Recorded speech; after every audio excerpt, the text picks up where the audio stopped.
మొన్న దొంగ కేసులో తీసుకపోతే 3rd డిగ్రీ టార్చర్ చేసిండు మొన్ననే. ఇది తెలంగాణలో కూడా ఇష్యూ జరిగింది.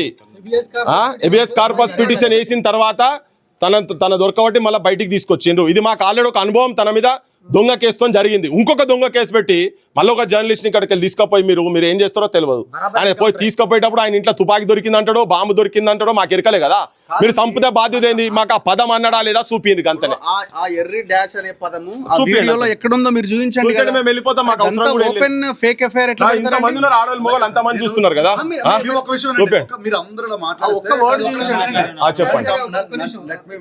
చెప్పండి. నేను వచ్చిన వెంటనే ఆయనకి ఇంట్రడ్యూస్ చేసుకున్నప్పుడు నా పేరు నా వివరాలు అన్ని చెప్పి నమస్తే చెప్పి యూనిఫామ్లో ఐడి కార్డ్ చూపించి తర్వాత ఆయనకి వీడియో చూపించి వీడియో మీదేనా కాదా సార్ మీరు మాట్లాడిందా కాదని అడిగాను. ఆయనే మాట్లాడని చెప్తున్నారు.